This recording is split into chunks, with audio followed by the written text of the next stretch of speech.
ಸ್ನೇಹಿತರೆ, ಮೀಡಿಯಾ ಮಾಸ್ಟರ್ಸ್ಗೆ ಸ್ವಾಗತ, ಸುಸ್ವಾಗತ. ಗೆಳೆಯರೆ, ಜಗತ್ತು ಒಂದು ದೊಡ್ಡ ತಿರುವು ಪಡೆಯೋ ಹಂತದಲ್ಲಿದೆ.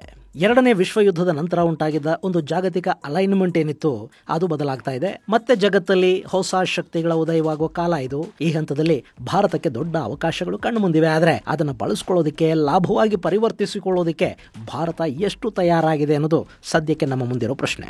ಜಗತ್ತಿನ ದೊಡ್ಡಣ್ಣ ಅಮೆರಿಕ ಸೈದ್ಧಾಂತಿಕ ಸಂಘರ್ಷದಲ್ಲಿ ಮುಳುಗಿ ಹೋಗ್ತಾ ಇದೆ. ಯುರೋಪಿಯನ್ ಯೂನಿಯನ್ನ ಒಂದಷ್ಟು ದೇಶಗಳು ಜಾಗತಿಕ ನಾಯಕತ್ವ ತಮ್ಮ ಕೈಗೆ ಸಿಕ್ಕರೆ ಹೇಗೆ ಅಂತ ಯೋಚಿಸ್ತಾ ಇವೆ. ಈ ಮಧ್ಯೆ ಚೈನಾ ಮುಂದಿನ ಸಂದರ್ಭಗಳ ಲಾಭ ಪಡ್ಕೊಳ್ಳೋದಕ್ಕೆ ತೋಳದ ಹಾಗೆ ಕಾಯ್ತಾ ಇದೆ. ಗೆಳೆಯರೆ, ಜಾಗತಿಕವಾಗಿ ಆಗ್ತಾ ಇರೋ ಬದಲಾವಣೆಗಳೇನು? ಅಮೆರಿಕ ಹಾಗೂ ಯುರೋಪಿಯನ್ ಯೂನಿಯನ್ ನಡುವೆ ಇದ್ಯಾಕೆ ಇಂಥ ಕಂದಕ ಸೃಷ್ಟಿಯಾಗ್ತಾ ಇದೆ?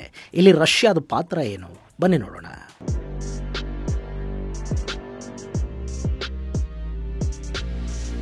ಸ್ನೇಹಿತರೆ, ಒಂದು ಕಂಪನಿಯನ್ನು ನಡೆಸೋದಕ್ಕೂ ದೇಶವನ್ನು ನಡೆಸೋದಕ್ಕೂ ತುಂಬ ವ್ಯತ್ಯಾಸ ಇರುತ್ತೆ. ಒಬ್ಬ ಒಳ್ಳೆ CEO ತನ್ನ ಕಂಪನಿಯನ್ನು ತುಂಬ ಚೆನ್ನಾಗಿ ನಡೆಸ್ಬೋದು. ಅಲ್ಲಿ ಕಾಸ್ಟ್ ಕಟಿಂಗ್ ಮಾಡಬಹುದು, ಯಾರನ್ನು ಬೇಕಾದರೂ ಕೆಲಸದಿಂದ ಕಿತ್ತು ಮನೆಗೆ ಕಳುಹಿಸಬಹುದು, ಯಾವ ಹುಚ್ಚು ನಿರ್ಧಾರಗಳನ್ನು ಬೇಕಾದರೂ ತಗೋಬಹುದು. ಅಲ್ಲಿ ಅವನ ನಿರ್ಧಾರಗಳು ಚೆನ್ನಾಗಿದ್ರೆ ಕಂಪನಿಗೆ ಲಾಭ ಆಗುತ್ತೆ.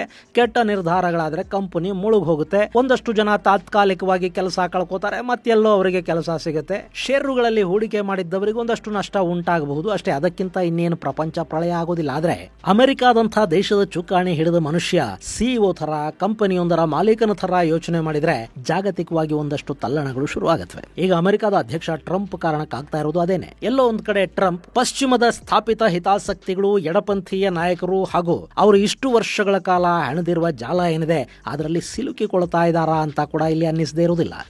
ಒಂದು ವ್ಯವಸ್ಥೆ ದಶಕಗಳ ಕಾಲದಿಂದ ಕೆಲಸ ಮಾಡಿಕೊಂಡು ಬರ್ತಾ ಇದೆ ಅಂದ್ರೆ ಅದಕ್ಕೆ ಅದರದ್ದೇ ಆದ ಒಂದು ಶಕ್ತಿ ಕೂಡ ಇರುತ್ತೆ. ಅದನ್ನ ಏಕಾಏಕಿ ಬದಲಿಸಿ ಬಿಡುವುದು ನಿಜಕ್ಕೂ ಕ್ರಾಂತಿಕಾರಕ ಬೆಳವಣಿಗೆನೇ. ಆದ್ರೆ ಆ ಪ್ರಯತ್ನದಲ್ಲಿ ಒಂದಷ್ಟು ಸಮಸ್ಯೆಗಳಾಗೋ ಸಾಧ್ಯತೆಗಳು ಕೂಡ ಇರುತ್ತವೆ. ಪಟ್ಟಭದ್ರ ಹಿತಾಸಕ್ತಿಗಳು, ಸ್ಥಾಪಿತ ಹಿತಾಸಕ್ತಿಗಳು ತಮ್ಮ ಅಧಿಕಾರ, ಲಾಭ ಇವೆಲ್ಲ ಹೋಗುತ್ತವೆ ಅಂದಾಗ ತುಂಬಾ ದೊಡ್ಡ ಮಟ್ಟದಲ್ಲಿ ಆ ಕ್ರಾಂತಿಯನ್ನು ತಡೆಯೋ ಪ್ರಯತ್ನಕ್ಕೆ ಕೂಡ ಮುಂದಾಗುತ್ತವೆ. ಈಗ ಜಗತ್ತಲ್ಲಿ ಅದೇ ಥರದ್ದೇನೋ ಆಗ್ತಾ ಇದೆ ಅಂತ ಅನ್ನಿಸ್ತಾ ಇದೆ. ಗೆಳೆಯರೆ, ಡೊನಾಲ್ಡ್ ಟ್ರಂಪ್ ಕಳೆದ ಬಾರಿ ಅಧ್ಯಕ್ಷರಾಗಿದ್ದ ಅವಧಿಯಲ್ಲಿ ಅವರು ಅಂದುಕೊಂಡಿದ್ದನ್ನ ಸಂಪೂರ್ಣವಾಗಿ ಮಾಡೋದಕ್ಕೆ ಸಾಧ್ಯ ಆಗಲಿಲ್ಲ. ಅದಕ್ಕೆ ಕಾರಣ ಅವರದ್ದೇ ಸಚಿವರು ಹಾಗೂ ಕೆಲ ಇಲಾಖೆಗಳ ಮುಖ್ಯಸ್ಥರು. ಟ್ರಂಪ್ ಏರಿಗೆಳೆದ್ರೆ ಅವರ ಸಚಿವ ಸಂಪುಟ ಮತ್ತು ಡೀಪ್ ಸ್ಟೇಟ್ ನೀರಿಗೆಳೆಯೋ ಪ್ರಯತ್ನವನ್ನು ಮಾಡ್ತಾ ಇತ್ತು. ಸರ್ಕಾರದಲ್ಲಿ ಅಧ್ಯಕ್ಷರು ಹಾಗೂ ಆಡಳಿತ ವ್ಯವಸ್ಥೆಯ ನಡುವೆ ಸಹಕಾರ, ಸಹಭಾಗಿತ್ವದ ಕೊರತೆ ಕಾಣ್ತಾ ಇತ್ತು. ಹೀಗಾಗಿ ಟ್ರಂಪ್ ಅಂದ್ಕೊಂಡಿದ್ದೆಲ್ಲವನ್ನ ಮಾಡೋದಕ್ಕೆ ಸಾಧ್ಯ ಆಗಲಿಲ್ಲ.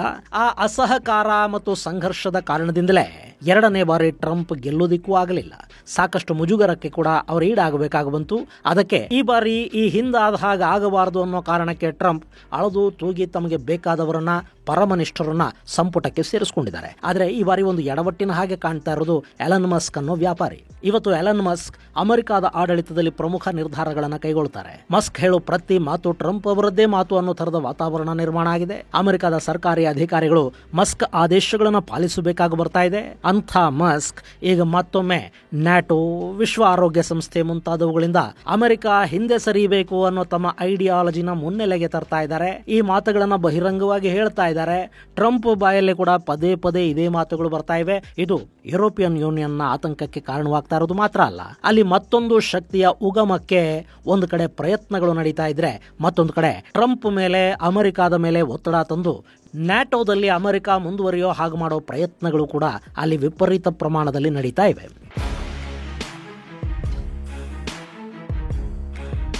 ಗೆಳೆಯರೆ, ನ್ಯಾಟೋ ಇದೆ ನೋಡಿ, ಇದು ಶುರುವಾಗಿದ್ದು ರಷ್ಯಾ ಅಂದ್ರೆ ಸೋವಿಯತ್ ರಷ್ಯಾದ ಅಗ್ರೆಷನ್ ಅನ್ನು ತಡೆಯೋದಕ್ಕೆ. ಸೋವಿಯತ್ ಯುರೋಪಿಯನ್ ಯೂನಿಯನ್ ಕಡೆಗೆ ತನ್ನ ವಿಸ್ತರಣೆಯನ್ನು ತೀವ್ರಗೊಳಿಸ್ತಾ ಹೋದಾಗ ಆ ಭಾಗದ ಪ್ರಜಾಪ್ರಭುತ್ವವಾದಿ ದೇಶಗಳು ಅಮೆರಿಕದ ನೇತೃತ್ವದಲ್ಲಿ ಸೋವಿಯತ್ ಅನ್ನ ನಿಯಂತ್ರಿಸೋದಕ್ಕೆ ಮಾಡಿಕೊಂಡ ಸೇನಾಕೂಟ ಈ ನ್ಯಾಟೋ. ಆದರೆ ಈಗ ಸೋವಿಯತ್ತೇ ಇಲ್ಲ, ಇರೋದು ಕೇವಲ ರಷ್ಯಾ ಮಾತ್ರ. ಹೀಗಾಗಿ ನ್ಯಾಟೋದ ಅಗತ್ಯ ಏನಿದೆ ಅನ್ನೋ ಪ್ರಶ್ನೆಯಲ್ಲಿ ಸಹಜವಾಗಿಯೇ ಉದ್ಭವ ಆಗತ್ತೆ. ಇನ್ನು ಸೋವಿಯತ್ ವಿಸ್ತರಣೆಯನ್ನ ನಿಯಂತ್ರಿಸುವುದಕ್ಕೆ ಅಂತ ಶುರುವಾದ ನ್ಯಾಟೋ ಈಗ ರಷ್ಯಾದ ಕಡೆಗೆ ತನ್ನ ವಿಸ್ತರಣೆಯನ್ನ ಹೆಚ್ಚು ಮಾಡಿದ್ದಕ್ಕೇನೆ ಯುಕ್ರೇನ್ ರಷ್ಯಾ ಯುದ್ಧ ನಡೀತಾ ಇದೆ. ಅದು ಈಗಾಗಲೇ ಟ್ರಿಲಿಯಾಂತರ ಡಾಲರ್ಗಳ ಹಣವನ್ನ ತಿಂದು ಮುಗಿಸಿದೆ. 1.5 ಲಕ್ಷಕ್ಕೂ ಹೆಚ್ಚು ಜನ ಆ ಯುದ್ಧದಲ್ಲಿ ಸಾವಿಗೀಡಾಗಿದ್ದಾರೆ. 3 ವರ್ಷಗಳಿಂದ ಯುದ್ಧ ಮುಂದುವರಿತಲೇ ಬರ್ತಾ ಇದೆ. ಗೆಳೆಯರೆ, ಈ ಯುದ್ಧಗಳಿವೆ ನೋಡಿ, ಇವು ಸುಮ್ಮನೆ ಎರಡು ದೇಶಗಳ ನಡುವೆ ಶುರುವಾದ್ರೆ 1-2-3 ವಾರಗಳಲ್ಲಿ ಮುಗಿದು ಹೋಗುತ್ತವೆ. ಅಲ್ಲಿ ಯಾರೋ ಗೆಲ್ತಾರೆ, ಮತ್ತಾರೋ ಸೋಲ್ತಾರೆ, ಒಂದು ಕದನ ವಿರಾಮ ಘೋಷಣೆ ಆಗುತ್ತೆ. ಆದರೆ ಆ ಯುದ್ಧದ ಹಿಂದೆ ಮೂರನೇ ಶಕ್ತಿಗಳು ನಿಂತು ಅಂತ ಇಟ್ಕೊಳ್ಳಿ, ಅಲ್ಲಿ ಬೇರೆ ಬೇರೆ ಹಿತಾಸಕ್ತಿಗಳು ಕೆಲಸ ಮಾಡೋದಕ್ಕೆ ಶುರು ಆಗತ್ವೆ. ಅಲ್ಲಿಗೆ ಆ ಯುದ್ಧ ಅನ್ನೋದು ಯಾವತ್ತಿಗೂ ನಿಲ್ಲದೆ ಸದಾ ಮುಂದುವರಿಯುವ ಪರಿಸ್ಥಿತಿ ನಿರ್ಮಾಣವಾಗಿಬಿಡುತ್ತೆ. ಇದೇ ಕಾರಣಕ್ಕೇನೆ ಭಾರತ ಇದುವರೆಗೆ ತನ್ನ ಹಾಗೂ ಪಾಕಿಸ್ತಾನದ ಅಥವಾ ತನ್ನ ಹಾಗೂ ಚೈನಾದ ನಡುವಿನ ಸಂಘರ್ಷವನ್ನ ದ್ವಿಪಕ್ಷೀಯವಾಗಿ ಇಟ್ಕೊಂಡಿದೆಯೇ ಹೊರತು ಯಾವ ಮೂರನೇ ಶಕ್ತಿಯು ಅದರಲ್ಲಿ ಮಧ್ಯಪ್ರವೇಶ ಮಾಡೋದಕ್ಕೆ ಬಿಡ್ತಾ ಇಲ್ಲ. ಆದ್ರೆ ಯುಕ್ರೇನ್ ರಷ್ಯಾದ ಯುದ್ಧ ಹಾಗಿಲ್ಲ. ಅಲ್ಲಿ ಯುರೋಪಿಯನ್ ಯೂನಿಯನ್ ಮತ್ತು ಅಮೆರಿಕ ಹಾಗೆ ರಷ್ಯಾ ಎರಡೂ ಕಡೆಗಳಲ್ಲಿ ವಾರ್ ಮಾಂಗರ್ಸ್ ಇದ್ದಾರೆ. ಅವರಿಗೆ ಯುದ್ಧ ಬೇಕಿದೆ, ಅದರಿಂದ ಅವರಿಗೆ ಲಾಭ ಆಗುತ್ತೆ. ಇಲ್ಲಿ ಯುರೋಪಿಯನ್ ಯೂನಿಯನ್ನ ದೇಶಗಳಿವೆ ನೋಡಿ, ಅವರಿಗೆ ಯುದ್ಧ ನಡಿಬೇಕು. ಯುಕ್ರೇನ್ ಹೋರಾಟವನ್ನ ಮಾಡ್ತಲೇ ಇರಬೇಕು, ಅದಕ್ಕೆ ಹಣ ಅಮೆರಿಕ ಕೊಡಬೇಕು. ಇಲ್ಲಿ ಇಡೀ ಯುರೋಪಿಯನ್ ಯೂನಿಯನ್ ಈ ಯುದ್ಧಕ್ಕೆ ಎಷ್ಟು ಹಣ ಹಾಗೂ ಆಯುಧಗಳನ್ನು ಕೊಟ್ಟಿದೆಯೋ ಅದಕ್ಕಿಂತ ಹೆಚ್ಚು ಅಮೆರಿಕ ಒಂದೇ ಕೊಟ್ಟಿದೆ. ಇನ್ನು ನ್ಯಾಟೋ ಕೂಡ ಯುಕ್ರೇನ್ನ ಬೆಂಬಲಕ್ಕೆ ನಿಂತಿದೆ ನಿಜ, ಆದ್ರೆ ನ್ಯಾಟೋಗೆ ಹಣ ಯಾರು ಕೊಡ್ತಾ ಇದ್ದಾರೆ? ಅಮೆರಿಕ. ಹೀಗಾಗಿ ಅಲ್ಲಿ ಅತಿ ಹೆಚ್ಚು ಹಣ ಖರ್ಚಾಗ್ತಾ ಇರೋದು ಅಮೆರಿಕದ್ದು. ಸೊ ಈ ಯುದ್ಧವನ್ನ ನಿಲ್ಲಿಸಿ ಬಿಡಿ ಸಾಕು ಅಂತ ಅಮೆರಿಕದ ಹೊಸ ಅಧ್ಯಕ್ಷ ಟ್ರಂಪ್ ಹೇಳ್ತಾ ಇದ್ದಾರೆ. ಯುದ್ಧ ನಿಂತರೆ ಯುರೋಪಿಯನ್ ಯೂನಿಯನ್ನ ಎಡ ಸಿದ್ಧಾಂತದ ನಾಯಕರೇನಿದ್ದಾರೆ ಅವರಿಗೆ ನಷ್ಟ ಉಂಟಾಗುತ್ತೆ. ಸೊ ಇದು ಯಾವುದೇ ಕಾರಣಕ್ಕೂ ನಿಲ್ಲಬಾರದು. ಇದಿಷ್ಟೇ ಅಲ್ಲ, ಅಮೆರಿಕದ ಅಧ್ಯಕ್ಷ ಟ್ರಂಪ್ ವಿಶ್ವ ಆರೋಗ್ಯ ಸಂಸ್ಥೆಯಿಂದ ಹೊರಬರುವುದಾಗಿ ಹೇಳಿದ್ದಾರೆ. ಪ್ಯಾರಿಸ್ ಕ್ಲೈಮೇಟ್ ಅಗ್ರಿಮೆಂಟ್ ನಿಂದ ನಾವು ಹೊರಬರ್ತೀವಿ ಅಂತಿದ್ದಾರೆ. ಯುಎಸ್ ಏಡ್ ಅನ್ನ ನಿಲ್ಲಿಸ್ತೀವಿ, ಇನ್ಯಾವ ದೇಶಕ್ಕೂ ನಾವು ಹಣ ಕೊಡೋದಿಲ್ಲ ಅಂತಿದ್ದಾರೆ. ತಾಲಿಬಾನ್ಗೆ, ಹಮಾಸ್ಗೆ, ಪಾಕಿಸ್ತಾನದ ಇಸ್ಲಾಮಿಕ್ ಸಂಘಟನೆಗಳಿಗೆ, ಪ್ರಜಾಪ್ರಭುತ್ವವನ್ನು ಉಳಿಸುವ NGOಗಳಿಗೆ, ವೋಟಿಂಗ್ ಪರ್ಸೆಂಟೇಜ್ ಅನ್ನ ಜಾಸ್ತಿ ಮಾಡೋರಿಗೆ, ಆಹಾರ ಕಾರ್ಯಕ್ರಮಗಳಲ್ಲಿ ಭಾಗಿಯಾದವರಿಗೆ, ಪರಿಸರದ ಹೆಸರಲ್ಲಿ ಹೋರಾಟ ಮಾಡೋರಿಗೆ, ಮಾನವ ಹಕ್ಕುಗಳ ಪರಿರಕ್ಷಕರಿಗೆ ಯಾರಿಗೂ ಕೂಡ ಇನ್ನು ಮುಂದೆ ಅಮೆರಿಕದ ಫಂಡಿಂಗ್ ಇಲ್ಲ ಅಂತ ಟ್ರಂಪ್ ಹೇಳಿದ್ದಾರೆ. ಹಾಗೇನಾದ್ರೂ ಆದ್ರೆ ಆಮ್ನೆಸ್ಟಿಯಿಂದ ಹಿಡಿದು ಓಪನ್ ಸೊಸೈಟಿಯವರೆಗೆ ಲಕ್ಷಾಂತರ NGOಗಳ ಕೆಲಸ ನಿಂತು ಹೋಗುತ್ತೆ. ಈ NGOಗಳು ಇಷ್ಟು ವರ್ಷ ಕೆಲಸ ಮಾಡ್ತಾ ಬರ್ತಾ ಇರೋದು ಮತ್ತು ಹಿತ ಕಾಯ್ತಾ ಬರ್ತಾ ಇರೋದು ಪಶ್ಚಿಮದ ಎಡಕ್ಕೆ ವಾಲಿದ ಪ್ರಜಾಪ್ರಭುತ್ವಗಳ ನಾಯಕತ್ವ ಏನಿದೆ ಅವುಗಳದ್ದು ಮತ್ತು ಅಲ್ಲಿನ ಸ್ಥಾಪಿತ ಹಿತಾಸಕ್ತಿಗಳದ್ದು. ಈ NGOಗಳ ಮೂಲಕ US ಫಂಡಿಂಗ್ನಿಂದಲೇ ಯಾವುದೋ ದೇಶದಲ್ಲಿ ಸರ್ಕಾರ ಪತನಗೊಳ್ಳುತ್ತೆ, ಮತ್ಯಾವುದೋ ದೇಶದಲ್ಲಿ ಪಶ್ಚಿಮದ ಶಕ್ತಿಗಳು ಬಯಸುವ ಸರ್ಕಾರ ಅಸ್ತಿತ್ವಕ್ಕೆ ಬರುತ್ತೆ. ಅಲ್ಲಿನ ಹೊಸ ನಾಯಕತ್ವಗಳು ತಮ್ಮನ್ನ ತಗೊಂಡು ಹೋಗಿ ಕೂಡಿಸಿದವರ ಹಿತಾಸಕ್ತಿಗಳಿಗೆ ತಕ್ಕಂತೆ ಕೆಲಸ ಮಾಡೋದಕ್ಕೆ ಶುರು ಮಾಡುತ್ತವೆ. ಇದು ಕೂಡ ಒಂಥರ ನಿಯೋ ಕಾಲೋನಿಯಲಿಸಂನ ಭಾಗ. ಅದನ್ನು ಇಷ್ಟು ವರ್ಷ ಅಮೆರಿಕದ ಎಲ್ಲ ಆಡಳಿತಗಾರರು ಪೋಷಿಸಿಕೊಂಡೇ ಬರ್ತಾ ಇದ್ರು. ಡೆಮೊಕ್ರೆಟಿಕರ ಆಳ್ವಿಕೆಯಲ್ಲಿ ಸ್ವಲ್ಪ ಹೆಚ್ಚಿರ್ತಾ ಇತ್ತು, ರಿಪಬ್ಲಿಕನರ ಆಳ್ವಿಕೆಯಲ್ಲಿ ಸ್ವಲ್ಪ ಕಡಿಮೆ ಅನಿಸಿದ್ರು, ಅಲ್ಲೂ ಕೂಡ ಇದು ನಡೀತಾ ಇತ್ತು. ಇದನ್ನೇ ಡೀಪ್ ಸ್ಟೇಟ್ ಅಂತ ಕೂಡ ಕರೀತಾ ಇದ್ರು. ಒಂದು ಸರ್ಕಾರಿ ಮತ್ತು ಸರ್ಕಾರೇತರ ಸಂಸ್ಥೆಗಳ ಕೂಟ ನಾನಾ ದೇಶಗಳನ್ನು ನಿಯಂತ್ರಿಸ್ತಾ ಇದ್ದ ವ್ಯವಸ್ಥೆಗೆ ಫಂಡಿಂಗ್ ಅನ್ನ ಮಾಡ್ತಾ ಇದ್ದದ್ದು ಕೂಡ ಅಮೆರಿಕಾನೇ. ಈಗ ಅದಕ್ಕೆ ಟ್ರಂಪ್ ಕತ್ತರಿ ಹಾಕ್ತಾ ಇದ್ದಾರೆ.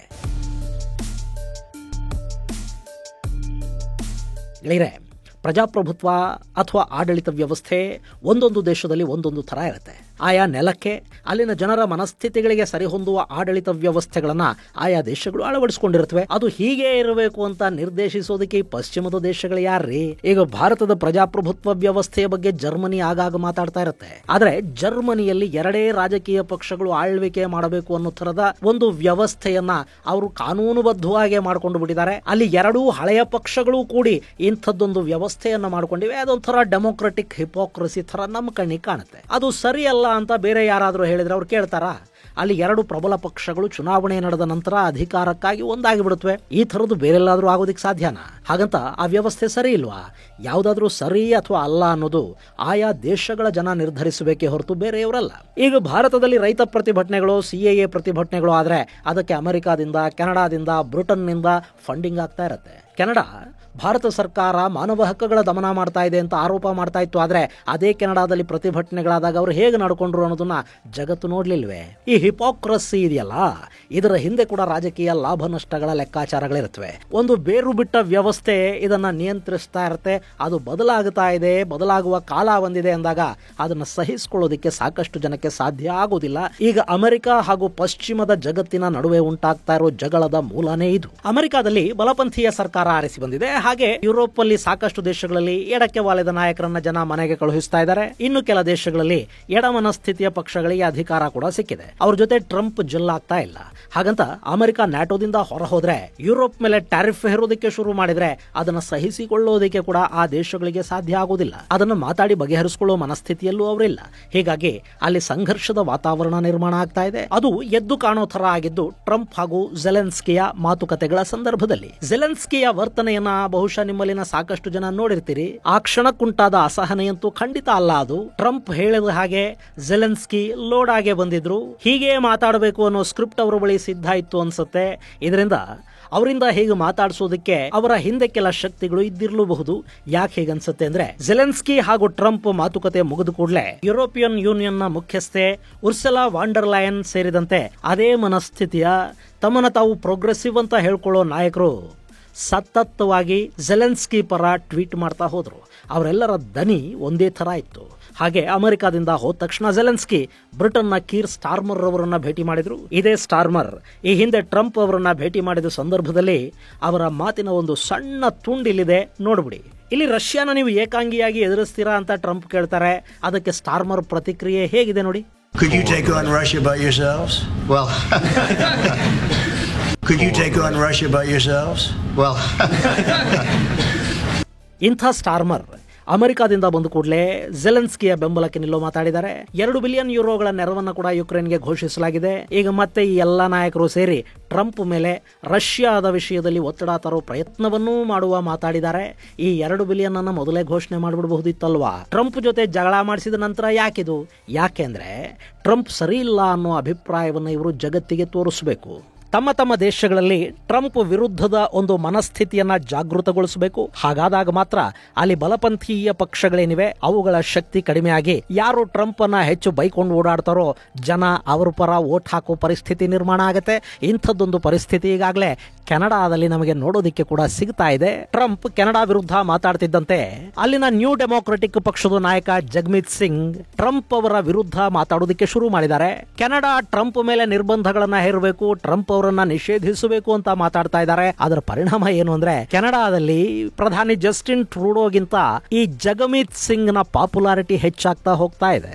ಸೊ ಇಲ್ಲಿ ಜಗತ್ತಿನಾದ್ಯಂತ ಇರುವ ಬಲ ಮತ್ತು ಎಡಪಕ್ಷಗಳ ಆಧಿಪತ್ಯದ ಸಂಘರ್ಷ ಏನಿದೆ ಅದರ ಭಾಗವಾಗಿ ಟ್ರಂಪ್ ಅನ್ನ ವಿಲನ್ ಮಾಡಿದ್ರೆ ಒಂದಷ್ಟು ದೇಶಗಳಲ್ಲಿ ಎಡಪಕ್ಷಗಳ ಪ್ರಭಾವ ಹೆಚ್ಚಾಗುವ ಸಾಧ್ಯತೆ ಇರುತ್ತೆ. ಹೀಗಾಗಿ ಅಂಥದ್ದೊಂದು ಪ್ರಯತ್ನ ಅಲ್ಲಿ ನಡೀತಾ ಇದೆ. ಹಾಗಂತ ನಾನೇನಿಲ್ಲಿ ಟ್ರಂಪ್ಗೆ ಸಪೋರ್ಟ್ ಮಾಡಿ ಮಾತಾಡ್ತಾ ಇಲ್ಲ, ಅದರಿಂದ ನನಗೆ ಆಗಬೇಕಾಗಿದ್ದೇನೂ ಇಲ್ಲ. ಇಲ್ಲಿ ಎಲ್ಲರದ್ದೂ ಕೂಡ ಅವರವರದ್ದೇ ಆದ ರಾಜಕೀಯ ಹಿತಾಸಕ್ತಿಗಳಿರುತ್ತವೆ ಅನ್ನೋದನ್ನ ನಿಮಗೆ ಹೇಳೋ ಪ್ರಯತ್ನವನ್ನ ಅಷ್ಟೇ ಮಾಡ್ತಾ ಇದ್ದೀನಿ. ಇನ್ನು ಟ್ರಂಪ್ ಅಮೆರಿಕ ಫಸ್ಟ್ ಅಂತ ಹೇಳ್ತಾರೆ. ಅದು ಎಲ್ಲ ನಾಯಕರು ಅವರವರ ದೇಶದ ಬಗ್ಗೆ ಹೇಳಲೇಬೇಕಾದ ಮಾತು. ಇನ್ನು ನಾನಾ ಸಂಸ್ಥೆಗಳಿಗೆ ಅಮೆರಿಕ ಕೊಡೋ ಅನುದಾನವನ್ನ ನಿಲ್ಲಿಸೋ ಮಾತಾಡ್ತಾ ಇದ್ದಾರೆ. ಹಾಗೇನಾದ್ರೂ ಮಾಡಿದ್ರೆ ಜಗತ್ತಲ್ಲಿ 2 ಮೇಜರ್ ಬೆಳವಣಿಗೆಗಳಾಗತ್ವೆ. ಒಂದು, ವಿಶ್ವ ಆರೋಗ್ಯ ಸಂಸ್ಥೆ ಮತ್ತು ವಿಶ್ವಸಂಸ್ಥೆ ಸೇರಿದಂತೆ ಎಲ್ಲೆಲ್ಲಿ ಅಮೆರಿಕ ಹಣ ಕೊಡ್ತಾ ಇದೆಯೋ ಅದನ್ನ ಅಮೆರಿಕ ನಿಲ್ಲಿಸಿ ಬಿಟ್ರೆ ಆ ಜಾಗಕ್ಕೆ ಚೈನಾ ಬಂದು ಕೂತ್ಕೊಳ್ಳುತ್ತೆ. ಅಂದ್ರೆ ಜಾಗತಿಕ ಮಟ್ಟದಲ್ಲಿ ಅಮೆರಿಕಾದ ಪ್ರಭಾವ ಕಡಿಮೆಯಾಗಿ ಚೈನಾದ ಪ್ರಭಾವ ಹೆಚ್ಚಾಗತ್ತೆ. ಎರಡನೆಯದು, ಅಮೆರಿಕ ನ್ಯಾಟೋದಿಂದ ದೂರ ಆದ್ರೆ ಅಲ್ಲಿನ ನಾಯಕತ್ವವನ್ನ ತನ್ನ ಕೈಗೆ ತೆಗೆದುಕೊಳ್ಳೋದಕ್ಕೆ ಫ್ರಾನ್ಸ್ ಸಿದ್ಧ ಆಗ್ತಾ ಇದೆ. ಈ ಹಿಂದಿನಿಂದಲೂ ಕೂಡ ಫ್ರಾನ್ಸ್ ಹಾಗೂ ಅಮೆರಿಕಾದ ನಡುವೆ ತುಂಬಾ ಒಳ್ಳೆ ಸಂಬಂಧಗಳೇನಿಲ್ಲ. ಇದೇ ಅಮೆರಿಕ ಆಸ್ಟ್ರೇಲಿಯಾದ ಜೊತೆ ಫ್ರಾನ್ಸ್ ಮಾಡಿಕೊಂಡಿದ್ದ ಸಬ್ಮರಿನ್ ಡೀಲ್ ಅನ್ನ ಕ್ಯಾನ್ಸಲ್ ಮಾಡಿಸಿ ಯುನೈಟೆಡ್ ಕಿಂಗ್ಡಮ್ ಜೊತೆ ವ್ಯಾಪಾರ ಕುದುರಿಸಿತು. ಸೊ ಇಲ್ಲಿ ಯುರೋಪಿಯನ್ ಯೂನಿಯನ್ ದೇಶಗಳ ಪೈಕಿ ಸದ್ಯಕ್ಕೆ ಅಣುಶಕ್ತ ದೇಶ ಅಂದ್ರೆ ಅದು ಫ್ರಾನ್ಸ್ ಮಾತ್ರ. ಬ್ರಿಟನ್ ಬಳಿ ಅಣ್ವಸ್ತ್ರಗಳಿವೆ, ಆದ್ರೆ ಅದು ಯುರೋಪಿಯನ್ ಯೂನಿಯನ್ ನಿಂದ ಹೊರ ಹೋಗಿದೆ. ಸೊ ಇನ್ನು ನ್ಯಾಟೋದ ಸದಸ್ಯ ರಾಷ್ಟ್ರಗಳು ಯುರೋಪಿಯನ್ ಯೂನಿಯನ್ ನ ದೇಶಗಳೇನಿವೆ ಅಲ್ಲಿ ಅಮೆರಿಕ ತನ್ನ ಅಣ್ವಸ್ತ್ರಗಳನ್ನ ಸ್ಥಾಪನೆ ಮಾಡಿದೆ. ನಾಳೆ ಅಮೆರಿಕ ನ್ಯಾಟೋದಿಂದ ಹಿಂದಕ್ಕೆ ಸರಿದು ಬಿಟ್ರೆ ಯುರೋಪಿಯನ್ ಯೂನಿಯನ್ ನ ದೇಶಗಳಲ್ಲಿ ಅಮೆರಿಕಾದ ಹಾಗೆ ತನ್ನ ಅಣ್ವಸ್ತ್ರಗಳನ್ನ ನಿಯೋಜನೆ ಮಾಡೋ ಭರವಸೆಯನ್ನ ಫ್ರಾನ್ಸ್ ಕೊಡ್ತಾ ಇದೆ. ರಷ್ಯಾದಿಂದ ನಿಮಗೆ ನಾನು ರಕ್ಷಣೆ ಕೊಡ್ತೀನಿ ಅಂತ ಫ್ರಾನ್ಸ್ ಹೇಳ್ತಾ ಇದ್ರೆ ನ್ಯಾಟೋದ ನ್ಯೂಕ್ಲಿಯರ್ ಅಂಬ್ರಲಾಗೆ ಬ್ರಿಟನ್ ಕೂಡ ಸೇರ್ಕೊಳ್ಳುತ್ತೆ. ಅಲ್ಲಿಗೆ ಮತ್ತೆ 2ನೇ ವಿಶ್ವ ಯುದ್ಧದ ಮೊದಲಿನ ಪರಿಸ್ಥಿತಿ ಅಂದ್ರೆ ಫ್ರಾನ್ಸ್ ಹಾಗೂ ಬ್ರಿಟನ್ಗಳ ನಡುವೆ ಜಾಗತಿಕ ಶಕ್ತಿಗಳಾಗಿ ಬೆಳೆಯುವ ಪ್ರಯತ್ನ ಮತ್ತು ಪೈಪೋಟಿ ಆರಂಭ ಆಗುತ್ತೆ. ಸದ್ಯಕ್ಕೆ ಅವರಿಗೆ ಅಮೆರಿಕಾದ ಪರ್ಯಾಯ ಶಕ್ತಿಯಾಗುವ ಆರ್ಥಿಕ ಸಾಮರ್ಥ್ಯ ಇಲ್ಲದೆ ಇರಬಹುದು, ಆದ್ರೆ ಕಾಲಕ್ರಮೇಣ ಶಕ್ತಿಯನ್ನ ಬೆಳೆಸಿಕೊಳ್ಳೋ ಪ್ರಯತ್ನವನ್ನಂತೂ ಅವರು ಮಾಡ್ತಾರೆ. ಅಲ್ಲಿಗೆ ವೆಸ್ಟ್ ವರ್ಸಸ್ ವೆಸ್ಟ್ ಅನ್ನೋ ಪರಿಸ್ಥಿತಿ ನಿರ್ಮಾಣ ಆಗತ್ತೆ. ಇನ್ನು ರಷ್ಯಾ ಕೂಡ ಸದ್ಯಕ್ಕೆ ಸೈಲೆಂಟ್ ಆಗಿ ಬೇರೆಯದ್ದೇ ಯೋಚನೆ ಮಾಡ್ತಾ ಇರೋ ಹಾಗೆ ಕಾಣ್ತಾ ಇದೆ. ಇಲ್ಲಿ ಬೆಲಾರೂಸ್ ನಲ್ಲಿ ರಷ್ಯಾದ ಅಣ್ವಸ್ತ್ರಗಳು ಹಾಗೂ ಬ್ಯಾಲಿಸ್ಟಿಕ್ ಮಿಸೈಲ್ಗಳಿವೆ. ಈ ಮೂಲಕ ಅವರು ನ್ಯಾಟೋ ದೇಶಗಳನ್ನ ಟಾರ್ಗೆಟ್ ಮಾಡ್ಕೊಳ್ಳೋದಕ್ಕೆ ಬೇಕಾದ ವ್ಯವಸ್ಥೆಯನ್ನ ಮಾಡಿಟ್ಕೊಂಡಿದ್ದಾರೆ. ಅದರ ಜೊತೆಗೆ ಅಮೆರಿಕ ಹಾಗೂ ರಷ್ಯಾ ನಡುವೆ ವ್ಯಾಪಾರ ಸಂಬಂಧಗಳು ಶುರು ಆಗಿಬಿಟ್ಟು ನ್ಯಾಟೋ ಇಂದ ಅಮೆರಿಕ ದೂರ ಆಗಿಬಿಡ್ತು ಅಂತ ಇಟ್ಕೊಳ್ಳಿ, ರಷ್ಯಾ ಮತ್ತೆ ಶಕ್ತಿಶಾಲಿ ಆಗತ್ತೆ. ಅಷ್ಟೇ ಅಲ್ಲ, ಜಾಗತಿಕವಾಗಿ ಅಮೆರಿಕ ಹಾಗೂ ರಷ್ಯಾ ಕಾರಣಕ್ಕೆ ನಡೀತಿದ್ದ ಸಂಘರ್ಷ ಒಂದು ಹಂತಕ್ಕೆ ಕಡಿಮೆನೂ ಆಗಬಹುದು, ಅಥವಾ ಇಲ್ಲಿ ಚೈನಾದ ಪ್ರಾಬಲ್ಯ ಮತ್ತು ಪ್ರಭಾವ ಹೆಚ್ಚಾಗಿ ಆ ಸಂಘರ್ಷದ ರೂಪ ಬದಲಾಗಿ ಅದು ವ್ಯಾಪಾರ ಯುದ್ಧವಾಗಿ ಜಗತ್ತನ್ನ ಕಾಡಲೂಬಹುದು.